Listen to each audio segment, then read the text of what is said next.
ধন্যবাদ মাননীয় স্পিকার, আমাকে এই সুযোগ দেওয়ার জন্য। আমি আপনার কাছে এই প্রস্তাবটি উত্থাপন করলাম অনুমতির জন্য। ধন্যবাদ আপনাকে। অনুমতি প্রদান করা হলো। মাননীয় বিরোধী দলের নেতার প্রস্তাবটি আপনি এখন উত্থাপন করুন।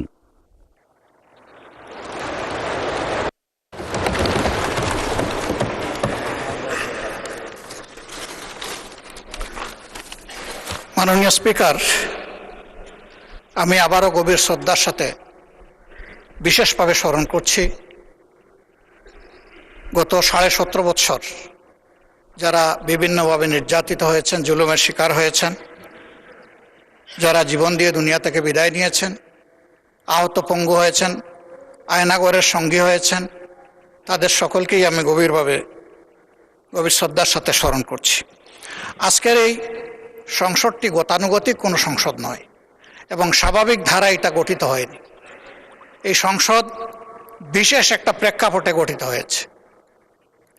আমরা সকলেই এখানে আজকে যারা আছি কম বেশি 15.5 বৎসর একটি স্বৈর শাসনের, ফ্যাসিবাদী শাসনের জাতাকলে পিষ্ট ছিলাম এবং আমার ধারণা জেলের ভাত না খাওয়া মানুষ এখানে বোধহয় খুঁজে পাওয়া যাবে না। আর যদি 2-1 জন পাওয়া যায় তারা খুবই ভাগ্যবান। তারা হয়তো দেশেই ছিলেন না, এই জন্য তাদেরকে জেলের ঠিকানা খুঁজতে হয়নি। এরকম একটা প্রেক্ষাপটে আমাদের এই সংসদ গঠিত হয়েছে। এটাও ঠিক 15.5 বছর ধারাবাহিকভাবে এই ফ্যাসিবাদী সরকারের বিরুদ্ধে আমরা লড়াই করেছি, সংগ্রাম করেছি, আন্দোলন করেছি, কিন্তু সেই আন্দোলনের কোনো সুফল আমরা হাতে তুলে নিতে পারিনি। এর মধ্য দিয়ে আমরা অনেকেই 23-24 সালে জেলে ছিলাম। মাননীয় সদস্য, আমি আন্তরিকভাবে দুঃখিত, বিধি অনুযায়ী লিখিত বিবৃতিটা পড়ে শোনানোর কথা। আমি যাচ্ছি, 1 মিনিট মাননীয়, আমি যাচ্ছি। আমরা জেলে ছিলাম, আমাদেরকে জেলে রেখেই একটা আমিডামি নির্বাচন হয়েছে।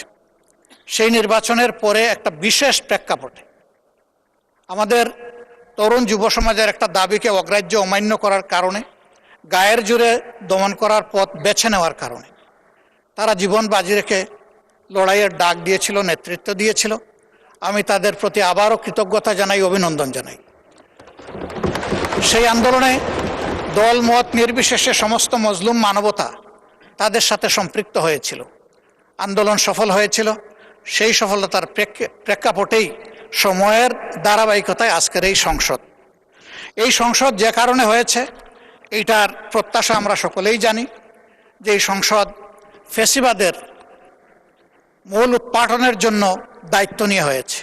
আবার যাতে ফ্যাসিবাদ ফিরে না আসে, এই জন্যেই সংস্কারের প্রস্তাবগুলো আমরা সর্বসম্মতিক্রমে সিগনেচার করে, এটার সিগনেটরি হয়ে আমরা এখানে এসেছি। আমি এখন সেই বিবৃতিটি পড়ে শোনাচ্ছি। আমার উত্থাপনীয় বিষয় জুলাই জাতীয় সনদ সংবিধান সংস্থার বাস্তবায়ন আদেশ 2025, আদেশ নম্বর 1 এর অনুচ্ছেদ 10 অনুযায়ী সংবিধান সংস্কার পরিষদের অধিবেশন আহ্বান প্রসঙ্গে আলোচনা উত্থাপনের কারণ। কেন আজকে আমাকে এই নোটিশটা দিতে হলো, এটাই দুঃখের বিষয়। জুলাই জাতীয় সনদ সংবিধান সংস্কার বাস্তবায়ন আদেশ 2025 এর অনুচ্ছেদ 10 অনুযায়ী এবং জুলাই জাতীয় সনদ বাস্তবায়ন আদেশ ও গণভোটের প্রদত্ত রায় বাস্তবায়নের লক্ষ্যে আইনে বর্ণিত সময়সীমার মধ্যে সংস্কার পরিষদের অধিবেশন আহ্বান করা হয়নি, যা 30 পঞ্জিকা দিবসের মধ্যে আহ্বান করার কথা ছিল। বিষয়টি মাননীয় বিরোধী দলীয় বিষয়টি আমি গত 15 মার্চ 2026 তারিখে সংসদে উত্থাপন করি। মাননীয় স্পিকার এই ব্যাপারে আনুষ্ঠানিক নোটিশ প্রদান করার জন্য আমাকে পরামর্শ দেন। মাননীয় স্পিকারের নির্দেশনা অনুযায়ী, পরামর্শ অনুযায়ী কার্যপ্রণালী বিধির 62 বিধি অনুসারে উপরোক্ত জনগুরুত্ব সম্পন্ন বিষয়ে সংসদে মুলতবি প্রস্তাব উত্থাপনের নোটিশ প্রদান করেছি। এমতাবস্থায় জুলাই জাতীয় সনদ সংবিধান সংস্কার বাস্তবায়ন আদেশ 2025 বাস্তবায়ন প্রস্তাবনায় বর্ণিত পরিস্থিতি ও কারণ উল্লেখ করা প্রাসঙ্গিক হবে বলে আমি মনে করি। যেহেতু সুদীর্ঘ গণতান্ত্রিক সংগ্রামের ধারাবাহিকতায় বাংলাদেশে 2024 সালের জুলাই আগস্টে সংগঠিত ছাত্র জনতার সফল গণ অভ্যুত্থানের মাধ্যমে জনগণের সার্বভৌম ক্ষমতা ও অভিপ্রায়ের প্রকাশ ঘটিয়েছে এবং যেহেতু উক্ত গণঅভ্যুত্থানের ফলে 5 আগস্ট 2024 তারিখে তৎকালীন ফ্যাসিবাদী সরকারের পতন ঘটেছে, 6 আগস্ট 2026 তারিখে জাতীয় সংসদ ভেঙে দেওয়া হয় এবং 8 আগস্ট তারিখে বর্তমান অন্তর্বর্তীকালীন সরকার, অর্থাৎ যে সরকার কয়েকদিন আগেই মাত্র বিদায় নিল, তাহা গঠিত হয়, যা জাতীয় আন্তর্জাতিক পর্যায়ে কার্যকারিতা এবং স্বীকৃতি লাভ করতে সক্ষম হয়েছে। যেহেতু রাষ্ট্রীয় সংস্কার সাধনের মাধ্যমে সুশাসন, গণতন্ত্র, সামাজিক ন্যায় বিচার প্রতিষ্ঠা এবং কর্তৃত্ববাদী ও ফ্যাসিবাদী শাসনের পুনরাবৃত্তি রোধ করিবার উদ্দেশ্যে অন্তর্বর্তীকালীন সরকার সংবিধান, নির্বাচন ব্যবস্থা, জনপ্রশাসন, বিচার বিভাগ, পুলিশ প্রশাসন ও দুর্নীতি দমন ব্যবস্থার সংস্কারের সুপারিশ প্রণয়নের লক্ষ্যে 6টি সংস্কার কমিশন গঠন করে এবং উক্ত কমিশনসমূহ স্ব প্রতিবেদন সরকারের নিকট পেশ করেন।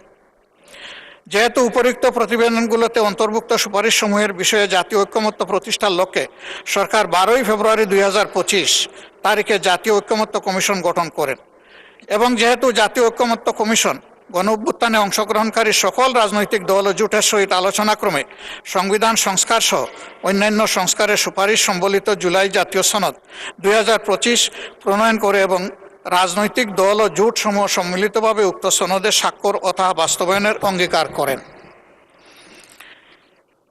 যেহেতু সংবিধান সংস্কার বিষয়ে জুলাই জাতীয় সনদে অন্তর্ভুক্ত প্রস্তাবসমূহ বাস্তবায়নের জন্য সার্বভৌম ক্ষমতার অধিকারী জনগণের অনুমোদন প্রয়োজন এবং তদুদ্দেশ্যে গণভোট অনুষ্ঠান, সংবিধান সংস্কার পরিষদ গঠন ও উক্ত পরিষদ কর্তৃক সংবিধান সংস্কার করার আবশ্যকতা রহিয়াছে এবং যেহেতু উপরে বর্ণিত জুলাই জাতীয় সনদ 2025 বাস্তবায়ন সম্পন্ন করিবার জন্য একটু আনুষ্ঠানিক আদেশ জারি করা একান্ত প্রয়োজন, বিগত 25 নভেম্বর 2025 তারিখে সরকার গণভোট অধ্যাদেশ 2025 প্রণয়ন করে। জুলাই জাতীয় সনদ বাস্তবায়ন আদেশ 2025 অনুসারে সংবিধান সংস্কার সম্পর্কিত কতিপয় প্রস্তাবের বিষয়ে জনগণের সম্মতি রয়েছে কিনা তা যাচাইয়ের জন্য আদেশটি জারি করা হয়। বিগত 12 ফেব্রুয়ারি 2026 ইংরাজি তারিখ ত্রয়োদশ জাতীয় সংসদ নির্বাচন অনুষ্ঠিত হয়। একই দিন গণভোটও অনুষ্ঠিত হয়। প্রায় 70% ভোটে হা ভোট বিজয়ী হয়। জনগণ জুলাই জাতীয় সনদ, সংবিধান সংস্কার বাস্তবায়ন আদেশ 2025 ও জুলাই জাতীয় সনদে লিপিবদ্ধ সংবিধান সংস্কার সম্পর্কিত প্রস্তাবের পক্ষে তাদের রায় প্রদান করেন। গণভোটে হা ভোট নিরঙ্কুশ বিজয়ের ফলে ত্রয়োদশ জাতীয় নির্বাচনে নির্বাচিত সংসদ সদস্যগণ 2টি শপথ পাঠ করতে আইনানুগভাবে বাধ্য। বাংলাদেশ নির্বাচন কমিশন ত্রয়োদশ জাতীয় সংসদ নির্বাচনে নির্বাচিত মাননীয় সংসদ সদস্যদের 17 ফেব্রুয়ারি 2026 ইংরাজি তারিখে সংসদ সদস্য ও সংবিধান সংস্কার পরিষদের সদস্য হিসাবে শপথ গ্রহণের জন্য অনুরোধ জানান। উক্ত শপথ গ্রহণ অনুষ্ঠানে বিএনপি নেতৃত্বাধীন জোটের মাননীয় সংসদ সদস্যগণ সংবিধান সংস্কার পরিষদের সদস্য হিসাবে শপথ গ্রহণ করেননি। জামাত নেতৃত্বাধীন 11 দলীয় জোটের 77 জন মাননীয় সংসদ সদস্য পৃথকভাবে সংসদ সদস্য ও সংবিধান সংস্কার পরিষদ সদস্য হিসাবে শপথ পাঠ করেন। জুলাই জাতীয় সনদ বাস্তবায়ন আদেশ 2025 অনুচ্ছেদ 10 অনুযায়ী সংসদ নির্বাচনের ফল ঘোষিত হওয়ার 30 পঞ্জিকা দিবসের মধ্যে যে পদ্ধতিতে জাতীয় সংসদের প্রথম অধিবেশন আহ্বান করা হবে, অনুরূপ পদ্ধতিতে পরিষদের প্রথম অধিবেশন সংস্কার পরিষদের প্রথম অধিবেশন আহ্বানের বিধান থাকলেও এখন পর্যন্ত তা করা হয়নি। জাতির প্রত্যাশাকে পাশ কাটিয়ে এ ধরনের অচলাবস্থা সৃষ্টি করা কখনো কাম্য নয়। এমতাবস্থায় জনগুরুত্বপূর্ণ বিষয় হিসাবে জুলাই জাতীয় সনদ, সংবিধান সংস্কার বাস্তবায়ন আদেশ 2025 এবং সংবিধান সংস্কার পরিষদ অধিবেশন সংক্রান্ত আলোচনার জন্য মাননীয় স্পিকারের প্রতি সংসদ মুলতবি প্রস্তাব উত্থাপন করছি। আমার প্রস্তাব হচ্ছে সংসদ মুলতবি করে এই বিষয়ে আলোচনায় দেওয়া হোক।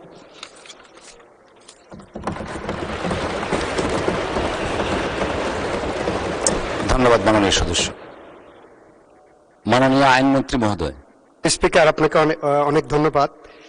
যে বিষয়টি মুলতবি প্রস্তাব আকারে আনা হয়েছে মাননীয় বিরোধী দলীয় নেতার পক্ষ থেকে, আমি অত্যন্ত যৌক্তিক এবং সময়োপযোগী একটি প্রস্তাবনা মনে করছি। এ বিষয়টি আলোচনার দাবি রাখে। ওনাদের পক্ষ থেকেও আলোচনা হবে, আমাদের পক্ষ থেকেও আলোচনা হবে। আমরা আলোচনা করতে চাই, তবে আলোচনার আগে একটু সময় প্রয়োজন, যে কারণে মাননীয় বিরোধী দল নেতা আপনার দৃষ্টি আকর্ষণ করছি। এই সাবজেক্টের উপর আলোচনা করতে গেলে প্রত্যেক সংসদ সদস্যের টেবিলের সামনে বাংলাদেশের সংবিধান, জুলাই সনদ, এই বাস্তবায়ন আদেশ এবং গণভোট অধ্যাদেশ, এই কয়েকটি কপি অবশ্যই থাকতে হবে। কারণ জুলাই জাতীয় সনদ নিয়ে গোটা জাতি এক ধরনের বিভ্রান্তির মধ্যে আছে যে কারা সত্য। আমরা দেখাতে চাই, আমরাও চাই জুলাই জাতীয় সনদ বাস্তবায়ন হোক। আমরা জুলাই জাতীয় সনদ বাস্তবায়নের পথ ধরে হেঁটে চলেছি। আমরা জুলাই জাতীয় সনদের প্রত্যেকটি ধারা উপধারা কিভাবে ধরে এগিয়ে চলেছি সেটা আমরা দেখাবো। যেমন সেই কারণে এই বইগুলো আপনাদের সামনে থাকা দরকার। অ্যাট দি সেম টাইম আমরা এটাও দেখাতে চাই ইতিমধ্যে জুলাই জাতীয় সনদের কোন কোন ধারা আপনারা লঙ্ঘন করেছেন সেটাও আমরা উপস্থাপন করতে চাই। এটা ডিবেট হওয়া প্রয়োজন।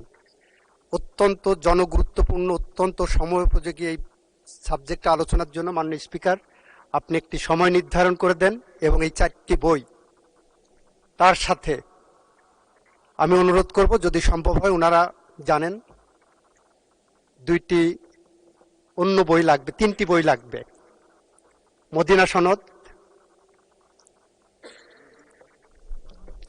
তারপরে হবস, লক্স, রুশোর সোশ্যাল কন্ট্রাক্ট থিওরির উপরে যে বই, এবং 1972 সালে আমাদের গণপরিষদ আদেশ যেটা ছিল, যে আদেশ বলে বাংলাদেশের সংবিধান রচিত হওয়ার আগে যে প্রেক্ষাপটটা ছিল, এই কয়েকটা বই আমি উপস্থাপন রাখার জন্য অনুরোধ করব।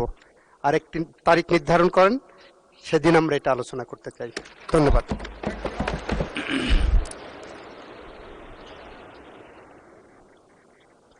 মাননীয় স্বরাষ্ট্রমন্ত্রী।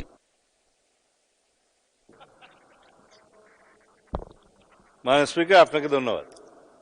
এটা এখন কানে লাগিয়ে বলবো কিনা বুঝতেছি না, বোঝা যায় কিছু। আমাদের মাননীয় আইনমন্ত্রী অত্যন্ত সহৃদয় ব্যক্তি, তা আমাকে বেশি বলে সবাই সমালোচনা করি।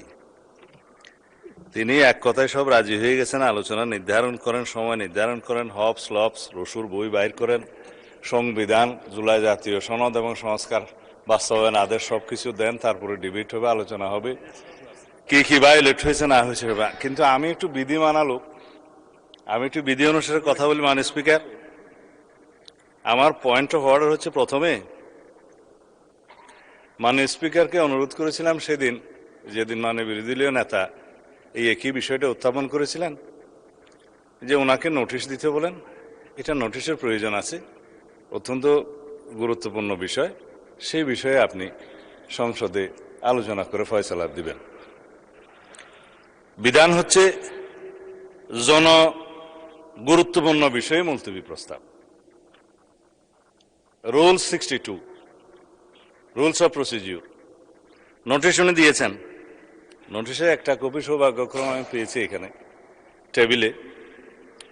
মুলতবি প্রস্তাবের বিষয় লিখছে সাম্প্রতিক ও জরুরি জনগুরুত্বপূর্ণ একটি সুনির্দিষ্ট বিষয় সম্পর্কে আলোচনা করার জন্য এই সংসদের কাজ এখন মুলতবি করা হোক। নোটিশ তো দিতে পারবেন আপনি জরুরি গুরুত্বপূর্ণ বিষয়ে, জরুরি জনগুরুত্বপূর্ণ বিষয়ে নোটিশ দিতে গেলে তো আপনাকে অন্য বিষয়ে যেতে হবে, বিধি 68-এ যেতে হবে। This is my point of order. এবং সেখানে আপনি সময় পাবেন আধা ঘন্টা আলোচনার। এখন যদি আপনি সংশোধন করতে চান, সংশোধন করতে পারেন। মানে বিরোধী দলীয় নেতাকে সংশোধিত নোটিশ আবার দিতেও বলতে পারেন, আপনার রাইট আছে। You are milord of the house, অভিভাবক, ইউ ক্যান ইন্টারপ্রিট। এই পার্লামেন্টে আপনি সবকিছু সংশোধন করতে পারবেন। সেই হিসেবে যদি আপনি এখতিয়ার প্রকাশ করেন, প্রয়োগ করেন, তাহলে উনি আবার নোটিশ প্রদান করতেও পারে, অথবা আপনি সংশোধিত আকারে নিতে পারেন। এখানে পার্লামেন্টের অনেক অফিসার্স আছেন, লেজিসলেটিভ উইং এর আছেন, আপনারা হয়তো এটা দৃষ্টি আকর্ষণ করতে পারতেন। মাননীয় স্পিকারের নোটিশটা দেয়া হয়েছে জরুরি জনগুরুত্বপূর্ণ বিষয়ে সাম্প্রতিক, সেটা আসবে 68-এ, এবং সেখানে আপনি আলোচনা করার সুযোগ দিতে পারবেন আধা ঘন্টা যদি আপনি প্লিজড হন। আর এখানে 62-তে যদি আপনি নোটিশটা অ্যাকসেপ্ট করেন, তাহলে আপনি সময় দিতে পারবেন 2 ঘন্টা এবং 3 দিনের মধ্যে, যদি আপনি সম্মত হন। এবং বিরোধী দলের সদস্যের মধ্যে যদি 25 জন সেটা সমর্থন করে এবং সরকারি দলের সদস্যদের মধ্যে যদি কেউ আপত্তি না তুলে, এখন আমি আপত্তিও তুলছি না, অনাপত্তিও তুলছি না, কারণ সেজন্য আপনার অনুমতি লাগবে, আলোচনা হবে। নোটিশটাই তো বৈধ হয় নাই, আপনি বৈধভাবে আগে নোটিশ দিতে বলেন, তারপরে আলোচনা হবে কি। আপনারা মাননীয় সংসদ সদস্য, আপনারা বসেন দয়া করে, মাননীয় স্পিকার বসেন দয়া করে, বসেন। মাননীয় স্বরাষ্ট্রমন্ত্রী, মাননীয় আপনি স্পিকার, I আপনার seek your বক্তব্য শেষ protection. করুন। আমি আপনার প্রোটেকশন চাচ্ছি, আপনি বিরোধী দলীয় সদস্যদেরকে ফ্লোর দিবেন, অসুবিধা নাই, কিন্তু লেট মি স্পিক। আমরা যেন আগের কালচারে ফেরত না যাই। আপনি যদি আমাকে সময় না দেন তাহলে আমি বসে যাব, এটাই বিধি। আর যদি আমি আপনার বক্তব্য কন্টিনিউ করেন মাননীয় মন্ত্রী। আমি তো ফর্মুলেট করতেছি মাননীয় স্পিকার, মাননীয় স্পিকার, আমি ফর্মুলেট করতেছি যে বিধিতে উনি নোটিশটা দিয়েছেন না, যে বিধিতে উনি নোটিশ দেন আপনি দেখেন। আপনার সামনে তো কিতাব আছে, রুলস আছে, পার্লামেন্টের অফিসার্সরা আছে, সবাইকে দেখেন। আপনি যদি এই বিধিতে 62-তে এই নোটিশটা গ্রহণ করেন তাহলে আপনাকে সংশোধিত আকারে গ্রহণ করতে হবে, অথবা আপনাকে বলতে হবে মাননীয় বিরোধী দলীয় নেতা আপনি 62 রুলসে আবার একটা নোটিশ দেন, কারেকশন করে দেন। এটা হচ্ছে আমার ফার্স্ট পয়েন্ট অফ অর্ডার। এখন এখানে তো বিরোধিতা করার কিছু নেই, আমি তো অপোজ করছি না। আপনার এভরি রাইট আছে নোটিশ দিয়ে সংশোধিত করার এবং আপনি অ্যালাউ করার। কিন্তু যে নোটিশটা এখন আমাদের সামনে আছে, এই নোটিশটা হচ্ছে 68 রুলস অনুসারে নোটিশ। আপনি জরুরি জনগুরুত্বপূর্ণ বিষয় আপনি দেখেন, জরুরি জনগুরুত্বপূর্ণ বিষয় সম্পর্কে সংক্ষিপ্ত আলোচনা এখানে আধা ঘন্টা পাবেন। কোনটা আপনি ডিসাইড করবেন আপনার এখতিয়ার। My second point of order, মানে বিরোধী দলীয় নেতা এই মুলতবি প্রস্তাব উত্থাপন করেছেন, যদি ধরে উনি রাইটলি 62-তে উনি বলছেন, তাহলে উনি শুধু ওনার প্রস্তাবটা উত্থাপন করতে পারবেন। এখানে আপনি জুলাই জাতীয় সনদ, উইদিন ব্র্যাকেট সংবিধান সংস্কার আদেশ, বাস্তবায়ন আদেশ 2025 13ই নভেম্বর, এইটা পুরাটা পড়ার তো মাননীয় স্পিকার কোনো সুযোগ নাই। এটা আপনি যদি ডিবেটের জন্য দিন নির্ধারণ করেন, আগামী কালকে করবেন না আগামী পরশু করবেন, 3 দিনের ভিতরে আপনি করতে পারেন, সেদিন আলোচনা হতে পারে। বিরোধী দলীয় এবং সরকার দলীয় কোন কোন সদস্যগণ বক্তব্য রাখবেন সেটা তখন দেখা যাবে। কিন্তু আমার এনাদার পয়েন্ট অফ অর্ডার সেটা হচ্ছে, আপনি এখানেই দেখবেন যেখানে জনগুরুত্বপূর্ণ বিষয়ে মুলতবি প্রস্তাব আনতে পারে, এখানে হচ্ছে বিধি 63-তে আপনি দেখবেন যে এমন কোন প্রস্তাব নিয়ে আপনি আলোচনা আনতে পারবেন না যে প্রস্তাবে প্রতিকার কেবল আইন প্রণয়নের মাধ্যমে হতে পারে। এখানে এটার প্রতিকার তো সংবিধান সংশোধন এবং আইন প্রণয়নের মাধ্যমেই হবে। It is not simple debate on the recent issues outside the house or published in any paper. যে সমস্ত বিষয়ে আলোচনা হয়, সাধারণত দ্রব্যমূল্য বৃদ্ধি হয়েছে, আইন শৃঙ্খলা অবনতি হয়েছে, এই সমস্ত বিষয়ে কোনো ঘটনা নিয়ে মুলতবি প্রস্তাব সাধারণত হয়। It is the tradition of the parliament. হয় কি হয় না সেটা পরে, কিন্তু উত্থাপিত হয়। আমার জীবনে খুব কম দেখেছি আমি মুলতবি প্রস্তাব অ্যাকসেপ্ট হয়েছে বা উত্থাপিত হয়েছে বা আলোচিত হয়েছে বা বুটে গৃহীত হয়েছে। কিন্তু এটা তো আইন প্রণয়নের সাথে জড়িত। আপনি বিধি 63-তে দেখেন, যে বিধিটা 63-তে বলা আছে যে বিষয়গুলো আইন প্রণয়নের মাধ্যমেই সমাধান হতে পারে, সেই সমস্ত কোনো বিষয় জরুরি গুরুত্বপূর্ণ বিষয় হিসেবে মুলতবি প্রস্তাবের জন্য আসতে পারে না। এখানে আমার ফেয়ার প্রপোজাল আছে, this is my third point of order, fourth point of order. আমার প্রপোজাল আছে, আমরা সংবিধান সংশোধন করতে চাই, আমার বিরোধী দলের সদস্য কেউ কেউ সংস্কার করতে চান। পার্লামেন্টের ল্যাঙ্গুয়েজ হচ্ছে কনস্টিটিউশন হয় প্রণীত হবে, অথবা রহিত হবে, অথবা স্থগিত হবে, অথবা সংশোধিত হবে। আমরা এখানে সোভারেন পার্লামেন্টে এখতিয়ার নিয়ে এসেছি, সোভারেন জনগণের। আমরা এনাক্টমেন্ট করতে পারবো, আইন প্রণয়ন করতে পারবো, এবং সংবিধানও একটি আইনের মাধ্যমে, বিলের মাধ্যমে এসে সংবিধান সংশোধন হবে।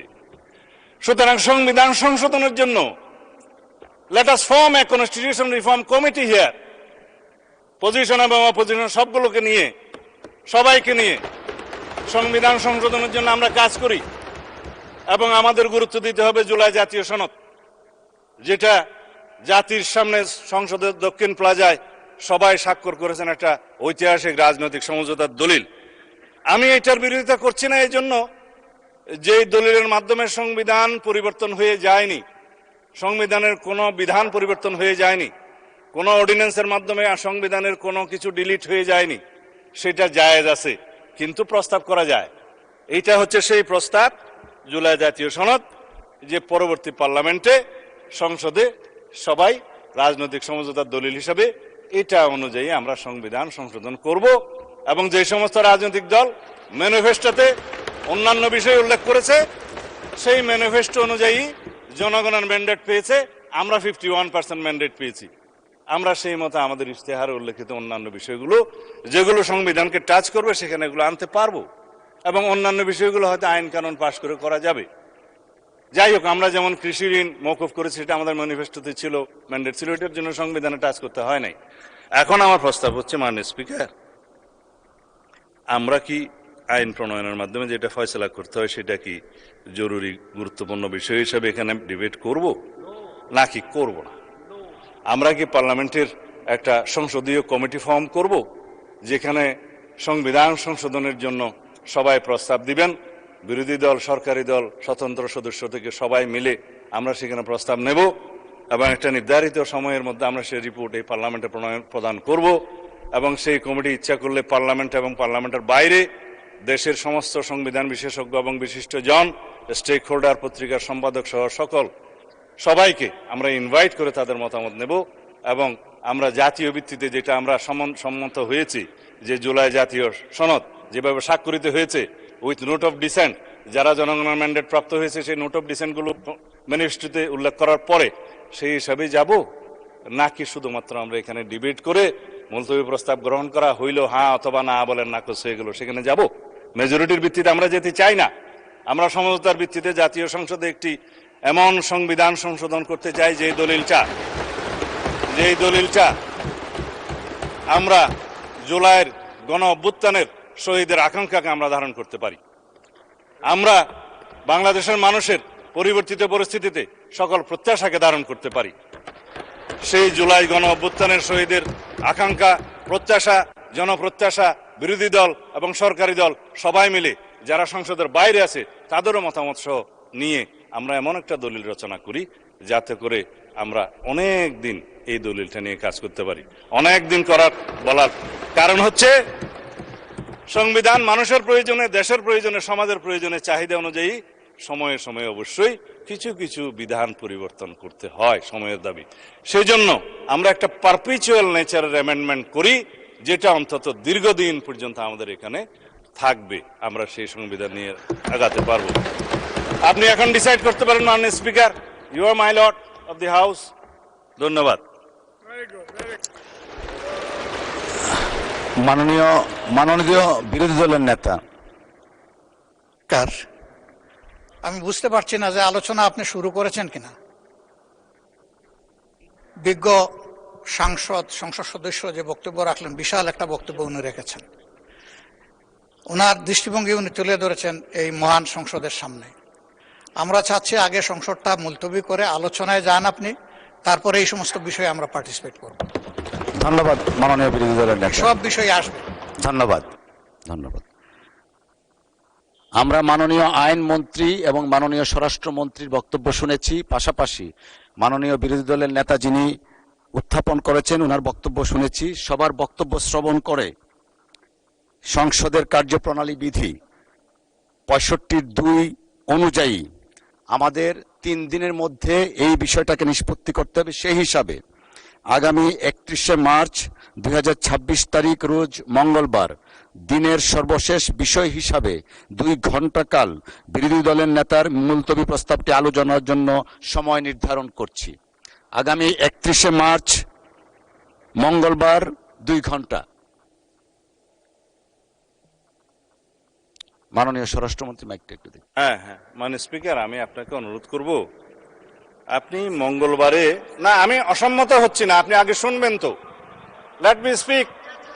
মাননীয় সদস্য একটু বসেন। আমরা উই আর কন্ডাক্টিং। বলেন। মাননীয় স্পিকার, মঙ্গলবারের আলোচনার সাথে সম্মতি প্রকাশ করছি। ওনারা হয়তো মনে করছেন আমি বিরোধিতা করব না। যদি সংহতি প্রকাশ করেন তাহলে তো নতুন করে কথা বলার দরকার নেই। একটা কারেকশন দিচ্ছি। মাননীয় স্বরাষ্ট্রমন্ত্রী, আপনি যদি মঙ্গলবারের আলোচনার সাথে সম্মতি প্রকাশ করেন, দয়া করে আপনি বসুন। আলোচনা যদি নির্ধারণ করতে চান তাহলে আপনাকে নোটিশটা একটু সংশোধন করে নিতে হবে, এটাই আমার বক্তব্য। মাননীয় স্বরাষ্ট্রমন্ত্রী, মাননীয় স্পিকার, আপনি এই বিধিতে মাননীয় যে সদস্য, নোটিশটা আপনারা দিয়েছে, বসুন।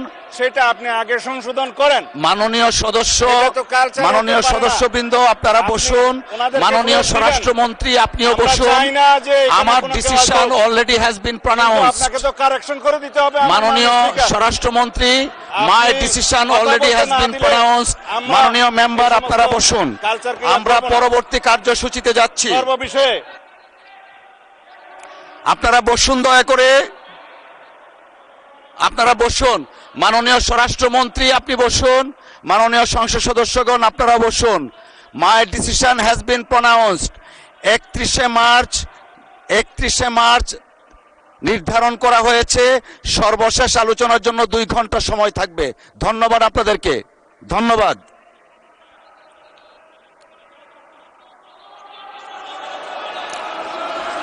মাননীয় স্বরাষ্ট্রমন্ত্রী, আপনি বসুন দয়া করে। মাননীয় সংসদ সদস্যবৃন্দ, আপনারা বসুন। এরপরেরটা কি আছে? হ্যাঁ, এটা। মাননীয় বিরোধী দলের নেতা, আমরা অলরেডি জানিয়ে দিয়েছি 31শে মার্চ অনুষ্ঠিত হচ্ছে। দয়া করে বসেন, আমরা পরবর্তী কার্যপ্রণালীতে যেতে চাচ্ছি। মাননীয় বিরোধী দলের নেতার মাইকটা একটু দেখি। না, আমি বলছিলাম যে আপনি রুলিং দেওয়ার পরে এই বিষয়ের উপরে আর কোনো কথা চলে না। ধন্যবাদ, আপনি আপনার ধন্যবাদ জায়গায় মাননীয় থাকেন, বিরোধী দলের আমরা নেতা, আপনার আপনি দয়া সাথে করে আছি। বসুন। আমি আবারও উল্লেখ করছি, আগামী 31শে মার্চ রোজ মঙ্গলবার দিনের সর্বশেষ বিষয় হিসাবে 2 ঘণ্টাকাল বিরোধী দলের নেতার মুলতবি প্রস্তাবটি আলোচনার জন্য সময় নির্ধারণ করা হলো। ধন্যবাদ। আমরা পরবর্তী